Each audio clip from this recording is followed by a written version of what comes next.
लोकसभा चुनाव की mega coverage महासंग्राम 2024 में प्रदेश के number 1 news channel news 18 Rajasthan में जोरदार तालियों के साथ आप सभी का बहुत बहुत स्वागत है। और आज की ये मेगा कवरेज पहुंची है राजस्थान के पूर्वी द्वार, जिसे लोहागढ़ भी कहा जाता है। मुख्यमंत्री भजनलाल शर्मा का गृह जिला, इसको ये कहें कि ये उनका गृह जिला है। कौन सी जगह पर हैं हम? जोर से बोलिएगा ताली के साथ। कहां पर आए हैं हम? कहां पर आए हैं हम? भरतपुर। तो भरतपुर की जनता में से ये बताए कि लोहागढ़ इसको कहा जाता है। कौन बताएगा लोहागढ़ क्यों कहा जाता है? लोहागढ़ क्यों कहा जाता है? ये अजय रहा है हमेशा, कभी इस पे किसी ने भी कब्जा नहीं किया है। अजय दुर्ग रहा है और लोहागढ़ के हमेशा से वीर रहे हैं, इसलिए इसे लोहागढ़ कहा जाता है। बिल्कुल सही कहा। यहाँ पर मुगलों ने हमला किया, लगातार अंग्रेजों की तरफ से हमला किया, लेकिन यहाँ के लोहे जैसे इरादे मजबूत रखने वाले लोगों ने कभी भी किसी को शासन करने नहीं दिया। जोरदार तालियों के साथ एक बार फिर से स्वागत करना चाहूंगा। लोहे के इरादे इस बार किस पार्टी के मजबूत हैं? लोहे के इरादे इस बार किस प्रत्याशी के मजबूत हैं? ये जानने की कोशिश करेंगे, लेकिन पहले ये भी जान लेते हैं कि जब 4 महीने पहले हुए विधानसभा चुनाव में बीजेपी की जीत, राजस्थान की जनता ने बीजेपी को जीत दिलाई, उसके बाद जब ये पता चला कि जगन्नाथ पहाड़िया के बाद भरतपुर जिले में दूसरी बार मुख्यमंत्री बनने जा रहे, तो भरतपुर के लोगों को कैसा लगा? कैसा लगा? जोर से बताइएगा, कैसा लगा? बहुत अच्छा। किसको भरोसा है कि मुख्यमंत्री भजनलाल शर्मा भरतपुर समेत पूरे राजस्थान के लिए बेहतर काम करेंगे? किसको लगता है? आपका भरोसा है? किसको लगता है कि मुख्यमंत्री बेहतर काम नहीं कर पाएंगे? कौन कहता है ऐसा? कोई कहता है यहाँ पर ऐसा? सबको उम्मीद है यहाँ पर कि वो बेहतर काम करेंगे। आइए इंट्रोडक्शन कराते हैं यहाँ पर हमारे मेहमानों का, एक एक करके स्वागत करते हुए आज की चर्चा में चुनाव एक्सप्रेस में हमारे साथ जुड़ चुके हैं शैलेश कौशिक, प्रदेश प्रवक्ता बीजेपी से। बहुत बहुत स्वागत शैलेश जी आपका। सतीश सोंगरवाल जी, प्रदेश कांग्रेस कमेटी के सदस्य, आपका भी बहुत बहुत स्वागत। मेरे साथ हेमंत शर्मा, वरिष्ठ पत्रकार और राजनीतिक विशेषज्ञ के तौर पर एक तटस्थ और निष्पक्ष नजरिया यहां पर रखेंगे। शुरुआत आज होगी, चूंकि आज प्रधानमंत्री नरेंद्र मोदी के नाम से गारंटी के जरिए बीजेपी ने अपना संकल्प पत्र जारी किया है। न्याय पत्र एक तरफ कांग्रेस का और बीजेपी का संकल्प पत्र मोदी की गारंटी। क्या सिर्फ मोदी की गारंटी पर ही बीजेपी पूरी तरह से निर्भर है? और क्या लगता है न्याय पत्र से ऊपर संकल्प पत्र साबित होगा? देखिए, निश्चित रूप से आज अगर पूरे भारत में गारंटी शब्द का मतलब है तो मोदी की गारंटी, मोदी की गारंटी, इसका मतलब पूरी होने की गारंटी। और एक बात और कहूंगा मैं आपके चैनल के माध्यम से, हमारे यहाँ कहते हैं संकल्प पत्र, हम जो संकल्प लेते हैं उसको पूरा करते हैं, केवल घोषणा हवा हवाई। उनका न्याय पत्र है। न्याय कहाँ करती कांग्रेस ने? तो पूरे 77 साल के शासन में 60 साल कांग्रेस ने राज किया, 48 साल नेहरू गांधी परिवार ने राज किया, इस देश के साथ अन्याय किया और न्याय पत्र जारी किया। इनका संकल्प होता है, संकल्प पत्र जारी किया, उसमें मोदी की गारंटी भी है। बहुत बहुत धन्यवाद रविंदर जी। पहले तो मैं आपका चैनल का इस भरतपुर जिले में पधारने पर बहुत बहुत स्वागत करता हूं, अभिनंदन करता हूं। इस अजय दुर्ग में आप पधारे हैं। आप सब जानते हैं कि मोदी जी जो गारंटी दे रहे हैं, भारतीय जनता पार्टी की कोई गारंटी नहीं। पहली बात तो वो अपने व्यक्तिगत चुनाव लड़ रहे हैं, पार्टी का कोई योगदान नहीं। दूसरी बात, उन्होंने जब पिछली बार सरकार आई थी तो सबसे पहले क्या कहा था कि 2 करोड़ लोगों को रोजगार देंगे। कितने लोग हैं यहाँ? अगर एक भी व्यक्ति हाथ खड़ा करके कह दे कि भारतीय जनता पार्टी के 5 साल, बताएं एक भी व्यक्ति कह दे, ये इनकी उम्र है कि 5 साल में इनको रोजगार मिला। आप सोचिए, किसान की आय दुगनी करेंगे, कितनी आय दुगनी करिए आप। ये इनका एक ही उद्देश्य है, कैसे इस देश को, कैसे इस सबको एक भ्रम की राजनीति में रखा जाए। हिंदुस्तान पाकिस्तान, मंदिर मस्जिद, हिंदुस्तान पाकिस्तान मंदिर मस्जिद, बस इसी पर सिमट कर रह गए हैं। और ये मोदी की गारंटी है, बीजेपी की गारंटी कहाँ है? मोदी जी का बीजेपी से अलग है क्या? है ये कांग्रेस के संग समस्या ये है, ये धरातल को नहीं समझते, परिस्थिति को नहीं समझते। इनके पास तो कोई नेता नेतृत्व नहीं है। आज एक बात पाइए, इंडी गठबंधन को लगभग 1.5 साल पहले गठन हुआ था और पूरे हिंदुस्तान में टूरिज्म पॉलिटिक्स करके लौट आए, पर आज तक बारात का दूल्हा तय नहीं हुआ। बाराती भग गए बहुत सारे छोड़ के। कौन है दूल्हा? मैं आपसे यही तो बात पूछ रहा हूं। अगर बाराती इतनी कम है, लेकिन ये जो बात कर रहे हैं, आज भारतीय जनता पार्टी में हमारे सरकार के मंत्री जा रहे हैं, अगर तो कांग्रेसी हो तो इन्हें पार्टी बढ़ ली। आज कांग्रेस राज करेगा या कांग्रेस ही राज करेगा? इन लोगों का क्या है? ये मुद्दा नहीं है, ये एकमात्र बरगलाने का काम है इस भारत नहीं। ये मुद्दा नहीं है कि कौन दूल्हा बनेगा, कौन प्रधानमंत्री का चेहरा होगा, मोदी के खिलाफ कौन है, ये मुद्दा नहीं है। हमारे नेता है राहुल गांधी जी। ये मुद्दा है क्या? विपक्ष को बताना चाहिए कि प्रधानमंत्री का दावेदार कौन है, बताना चाहिए कि नहीं बताना चाहिए? आप बताइए भाई, बताना चाहिए। इधर इस तरफ बताना चाहिए कि प्रधानमंत्री कौन है, कांग्रेस की तरफ से, इंडी गठबंधन की तरफ से बताना चाहिए। नहीं बताना चाहिए, ठीक है, बताइए क्यों नहीं बताना चाहिए? सभी जीते हुए हमारे एनडीए गठबंधन है, वो बैठ के बात करेगा, आपस में विश्वास के साथ फिर प्रधानमंत्री का चुनाव करेंगे। जीतेंगे तब ना बात करेंगे। बिल्कुल जीतेंगे, 200% जीतेंगे। क्यों जीतेंगे बताइए? बिल्कुल बिल्कुल जीतेंगे और 100% जीतेंगे। अब की बार सारी पोल खुली खुली रह जाएगी, अब की बार धराशायी हो जाएंगे। जीतेंगे और आपके माध्यम से ये कहना चाहूंगा, जीतेंगे, कांग्रेस पार्टी जीतेगी और इसलिए हम गठबंधन में आएंगे तब तय करते हैं ऊपर, ऐसा नहीं करते इनकी तरह से एक नरेंद्र मोदी के नाम से। मैं बबीता शर्मा और हम जीतेंगे और अपनी पार्टी की तरफ से जीत विजयी करेंगे। जीतेंगे, कांग्रेस को यह विश्वास है और जीतने के बाद फिर हम तय कर लेंगे कि कौन प्रधानमंत्री बनेगा। भैया इन पे कोई नेता ना इंडिवाजन पे अभी तक गली गली भग रहे हैं ये लोग। जब जीतने के बाद कौन कौन भगेगा? अखिलेश अलग प्रधानमंत्री बनेगा, ममता बनर्जी अलग प्रधानमंत्री बनेगी, शरद पवार अलग बनेगा, कांग्रेस में राहुल गांधी अलग। क्या अंदाज है ये? भरतपुर का अंदाज है ये? पता चला कि भरतपुर में हम आए हैं। सुना दीजिए जरा 2 लाइन भरतपुर के अंदाज में आज की राजनीति के जो फीडबैक। राहुल गांधी पर विश्वास नहीं है इनको, मल्क का राष्ट्रीय अध्यक्ष पर विश्वास नहीं है, ना सोनिया गांधी, मतलब किसी को कौन सुनाएगा मुझे कोई कविता या फिर कोई दोहा बताइए, कौन सुनाएगा भरतपुर अंदाज में? यहाँ पर बोलिए बोलिए बोलिए, आप सुनाएंगे। चलिए आपके पास आता हूं, बताइए। मैं सर सबसे पहले तो आपसे इनसे एक सवाल पूछता हूं। अभी आपने सवाल किया था कि दूल्हा नहीं है तो किसको दूल्हा का नाम रखना चाहिए। अभी हमारे राजस्थान में विधानसभा का चुनाव हुआ था, उस समय क्या बीजेपी वालों ने दूल्हा का नाम रखा था? बताइए आप, रखा था क्या? दूसरी बात करता हूं, मैं बीजेपी का कार्यकर्ता हूं, मैं भी वैश्य समाज से आता हूं। वैश्य समाज पर आज बीजेपी की ठाप लगी हुई है, ठीक है।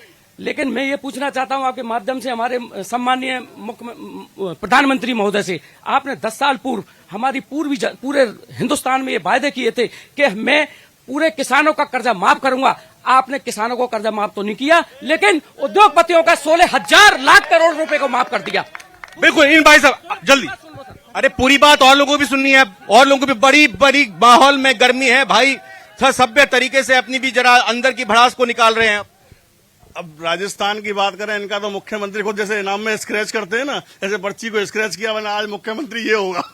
इनको खुद का उनको इनका मालूम नहीं था कि कांग्रेस में जब 2019 में जब चुनाव हुए थे तो फिर आप लगातार 15 दिन नहीं सुन रहे थे, देख रहे थे कि कौन मुख्यमंत्री बनने जा रहा है, सचिन पायलट बनेंगे, अशोक गहलोत बनेंगे या कौन बनेगा?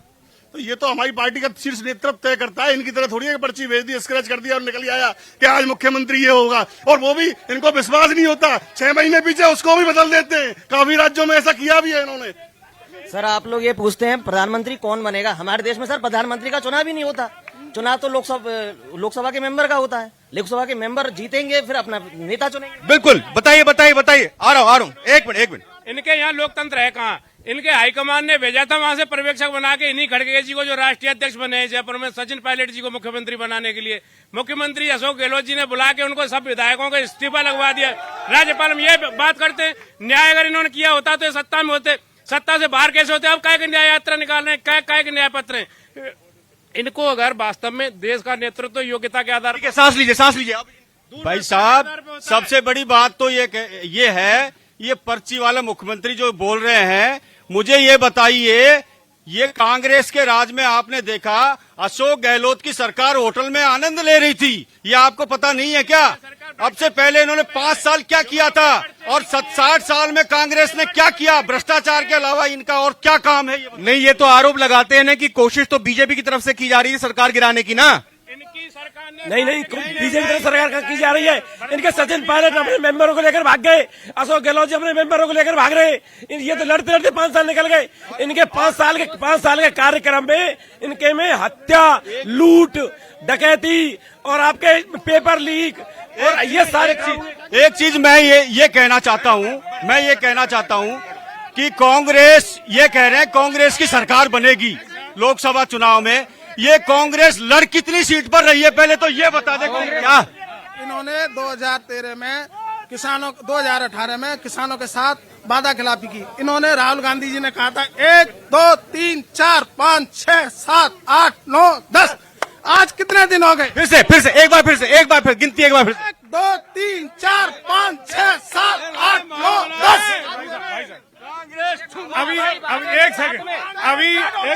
अभी एक हमारे मित्र कह रहे थे कि हमारी पार्टी शीर्ष नेतृत्व जो तय करता है वो करता है। मनमोहन जी को भी शीर्ष नेतृत्व ने प्रधानमंत्री बनाया था। उसी राहुल गांधी ने भरी लोकसभा में, संसद में उसके बिल को लेके फाड़ दिया। क्या यही इनके संस्कार है? बिल्कुल। भरतपुर की बात करें तो 60 साल के जहां एक तरफ बीजेपी के प्रत्याशी हैं तो 25 साल की कांग्रेस के प्रत्याशी संजना जाटव यहां पर मैदान में है। किसानों का ऋण माफ करने का वादा बीजेपी ने किया था। 100 दिन का काम आप कह रहे हैं कि हमने बहुत कुछ कर दिया है, लेकिन किसानों का ऋण अभी तक माफ नहीं हुआ। 2018 में चूरू और गंगानगर की सभा में राहुल गांधी जी कह के गए थे कि 10 दिन में कर्जा माफ करेंगे। क्या हुआ था उसका? राहुल गांधी के वादे को, घोषणा को कोई मानता? कांग्रेस ने, राहुल गांधी ने कहा था 10 दिन में माफ करेंगे। बीजेपी ने कितने दिनों में कहा था माफ करेंगे? बीजेपी कितने दिनों में कहा था? 10 साल के अंतर्गत अगर किसी सरकार ने किसान, कितने दिनों में कहा था माफ करेंगे? कब तक माफ करेंगे?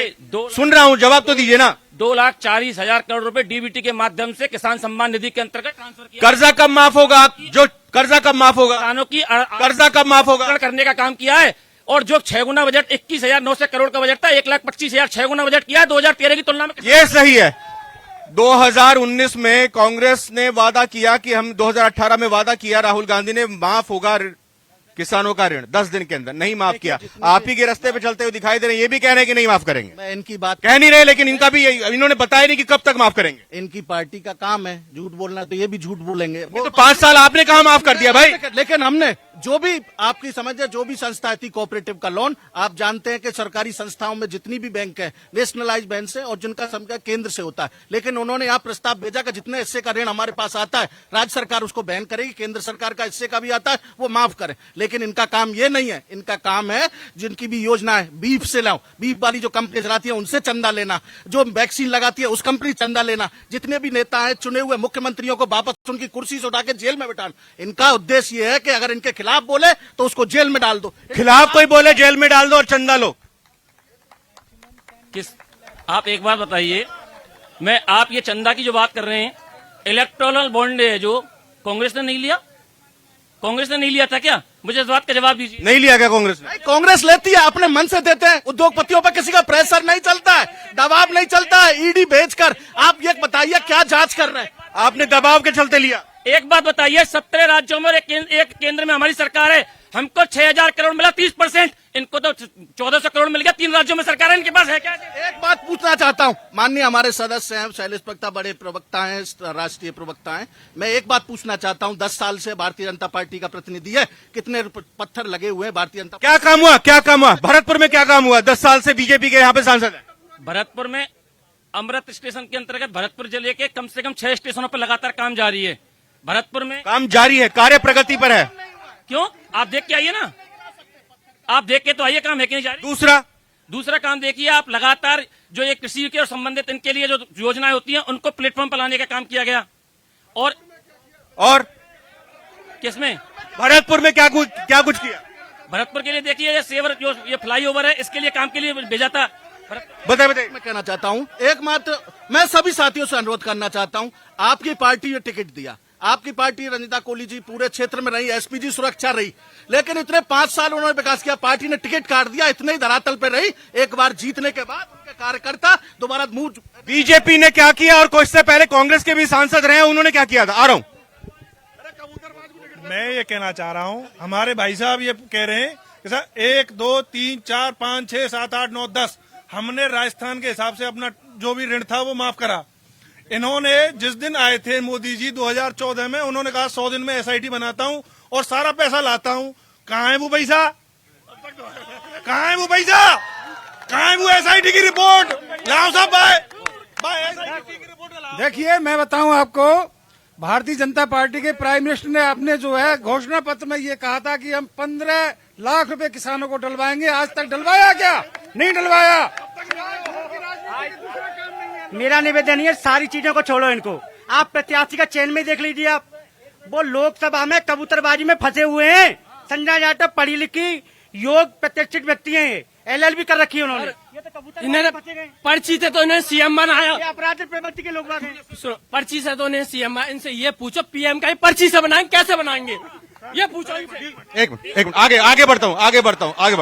कांग्रेस से अभी ये बताइए, बीजेपी के सांसद ने 10 साल में क्या किया, इससे पहले कांग्रेस के सांसदों ने यहाँ पे भरतपुर में क्या किया? केवल धोखेबाजी की है किसने?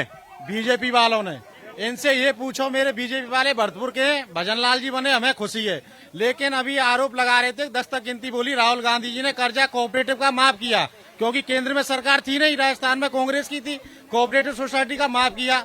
अभी चुनाव था विधानसभा का, इनका कोई सीएम का पद नहीं था, लेकिन इन्होंने कहा था कि हम 10 दिन के अगर हमारे जल्दी बताइए, और बताइए, एक मिनट बोलो, जल्दी बोलो। चुनावी चंदा सबसे बड़ा स्कैम है दुनिया का, और जिसमें ये सारे घपले हैं बीजेपी का। वो आपस में बात करें कि बीजेपी को मिला या कांग्रेस को मिला, आपको क्या लगता है? ईडी भेज के नहीं मिला कांग्रेस को, बीजेपी ने ईडी भेज के कांग्रेस। बीजेपी को ईडी भेज के चंदा मिला है भाई, बीजेपी को ईडी भेज के चंदा मिला है। हाँ, सबसे पहले मैं कांग्रेस के किसान भाइयों से ये पूछना चाहूंगा, अरे कांग्रेस के किसान भाइयों से ये पूछना चाहूंगा कि ईडी किसने बनाई? क्या ईडी का गठन कांग्रेस के समय में हुआ?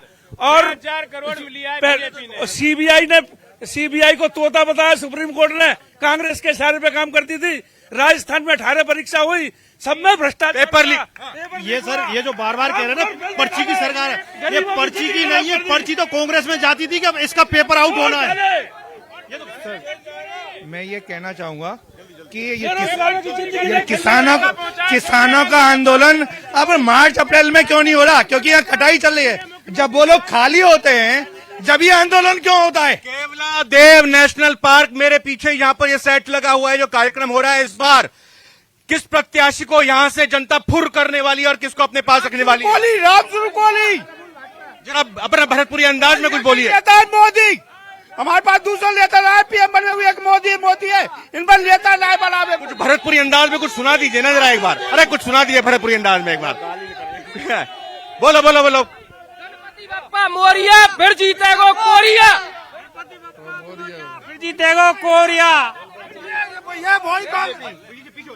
बीजेपी क्या मुद्दे भैया, युवा आप क्या है मुद्दे आपके? बीजेपी जीतेगी यहाँ से, क्यों? पूर्ण भरोसा है। क्यों? मोदी की गारंटी मोदी ने बेरोजगारों के लिए गारंटी ली, बेरोजगारों को साथ दिया है मोदी ने, इसलिए वजह से मैं आपका हो गया बार नहीं। एक मिनट, यहाँ पे लगातार कई सवाल उठ रहे हैं। यहाँ पे हमारे साथ वरिष्ठ पत्रकार मौजूद है, एक तटस्थ निष्पक्ष नजरिया। सर, लगातार पूरी चर्चा आपने सुनी। भरतपुर में क्या स्थानीय मुद्दों की गूंज है या फिर आपको लग रहा है राष्ट्रीय मुद्दों की यहाँ पर गूंज है? देखो ऐसा है, भरतपुर लोकसभा चुनाव राजस्थान का सबसे कंटेस्टेड चुनाव होगा। उसके पीछे कारण है कि भाजपा के पास राष्ट्रीय नेतृत्व में मोदी जैसा चेहरा है। भरतपुर रियासत के एकमात्र सदस्य महाराज विश्वेंद्र सिंह, जो खुले में कांग्रेस के समर्थन में हैं। भरतपुर में नो डाउट कि महाराज विश्वेंद्र सिंह एक कद्दावर नेता है, लोगों के चहेते नेता है, लोगों का प्रभाव उन पर है, तो नेक टू नेक फाइट रहेगी भरतपुर में। एक जाट आरक्षण का मुद्दा भी बड़ा यहाँ पर माना जा रहा है, वो कितना बड़ा फैक्टर हो सकता है? देखो, भरतपुर में जाटों ने जो गंगा जल आंदोलन चला रखा, निश्चित तौर पर बीजेपी को नुकसान होगा। राजस्थान में अभी ठाकुरों ने जो आंदोलन चलाया है, निश्चित तौर पर कहीं ना कहीं नुकसान होगा। लेकिन वोट ऑफ परसेंटेज जहां 3 लाख से पहले जीती थी अपनी भरतपुर में मेंबर ऑफ पार्लियामेंट बीजेपी से रंजीता कोहली जी, वो वोट ऑफ परसेंटेज ग्राफ कम हो सकता है। लेकिन भरतपुर में इस बार नेक टू नेक फाइट है। ये जैसे कह सकते हैं कि अपन मोदी पार्टी जीत जाए या कांग्रेस। आपकी प्रत्याशी तो विधानसभा चुनाव में फाइट लड़ी, ठीक है, हार जीत चलती रहती है, लेकिन हार गई थी। अब कैसे भरोसा है कि लोकसभा चुनाव में जीत जाएंगे? क्या मार्जिन रहेगा? देखिए, मैं आपके माध्यम से गरीब किसान दलित की बेटी को जो 80,000 वोट लाती है और 409 वोट से हार जाती है, लेकिन गहलोत साहब ने, पायलट साहब ने, महाराज साहब ने, तीनों हमारे शीर्ष नेतृत्व ने जो भरतपुर का देख रहे हैं, उन्होंने विश्वास जताया कि एक गरीब किसान की बेटी को, पढ़ी लिखी को मौका दे। लेकिन मैं आपके भारतीय जनता पार्टी के साथियों से पूछना चाहता हूं, 10 साल के अंदर जो भरतपुर का सबसे बड़ा मुद्दा है, एनसीआर का मुद्दा है, जिसको कोई नहीं उठाता है। 10 साल में अगर एक किसान ट्रैक्टर खरीद लेता है, जिसका 10 साल के बाद उसका रजिस्ट्रेशन रद्द कर दिया जाता है। आज हमारे भारतीय जनता पार्टी, कांग्रेस पार्टी के सभी ने, आज किसान तो गरीब सब है, ट्रैक्टर जिनका अगर 10 साल बाद सरकार जब्त करे, कोई बीमा, कोई दुर्घटना हो जाए, कोई पूछने वाला नहीं। कांग्रेस की भी सरकार रही ना 70 साल तक, तब तक क्यों नहीं किया? कितने वोटों से जीते, समय नहीं है मेरे पास ज्यादा। बात मैं कह रहा हूं, 2013 में रतन सिंह जी एमपी थे, उन्होंने, लेकिन हमारी सरकार ने 10 बार इस बार जो मुद्दा उठाया, लेकिन केंद्र सरकार ने उस पर जूता। अरे बता तो दीजिए ना भाई, अगर जीत रहा है आपका प्रत्याशी तो कितने वोटों से जीत रहा है? हमारा प्रत्याशी कम से कम 3 लाख वोटों से। 3 लाख से आपका प्रत्याशी पिछली बार जीता था, इस बार तो कह रहे हैं कांग्रेस का प्रत्याशी जीत रहा है। पिछले 7 चुनावों में से 2009 के चुनाव को छोड़ दे तो हम लगातार जीतते आ रही है भारतीय जनता पार्टी इस सीट को। और इस बार भरतपुर का लाल भजनलाल शर्मा यहाँ का मुख्यमंत्री है। यहाँ की जनता बिना जाति धर्म समाज राजनीति के बंधन से ऊपर उठकर 5 लाख से अधिक क्या काम करेंगे भरतपुर के अगर कांग्रेस के सांसद बनते हैं? क्या काम करवाएंगे उनसे? मैं एक बात सुनेगी जनता, जनता सुनेगी। क्या 3 काम करवाएंगे? जल्दी बताइए, मुद्दे पर आए। 3 काम क्या करवाएंगे? एक बात 3 काम क्या करवाएंगे भरतपुर में? मान कर रहा हूँ, मुख्यमंत्री जी हमारे जिले के, हमें गर्व है, पूरे भरतपुर वासियों को गर्व है। लेकिन जो काम उदयपुर में सुखाड़िया जी ने किया, जो काम 3 काम क्या करवाए भाई? सुनना चाहते नहीं सुनना चाहते हैं? भरतपुर में सांसद क्या काम करवाएगा? 3 काम बताइए। सबसे पहले तो जो बेरोजगारी का मुद्दा है एनसीआर से खत्म करा। दूसरा हमारे जो किसानों का जो आय दुगनी करने का। तीसरा है जाट आरक्षण की बात मजबूती से उठाएंगे और जाट आरक्षण दिलाएंगे। ये आप बताइए। भारतीय जनता पार्टी की सरकार 3 काम नहीं करती। भजनलाल जी की सरकार में 90 दिन में 45% मैनिफेस्टो को पूरा किया है। हम लोग 3 कामों पर तय नहीं करते। हम लोग अपने घोषणा पत्र को 45% काम 90 दिन राजस्थान के इतिहास में किसी मुख्यमंत्री ने आज तक नहीं। अब की बार किसकी सरकार बताइए? आखिरी दौर है। अब की बार किसकी सरकार? अब की बार किसका बेड़ा पार? अब की बार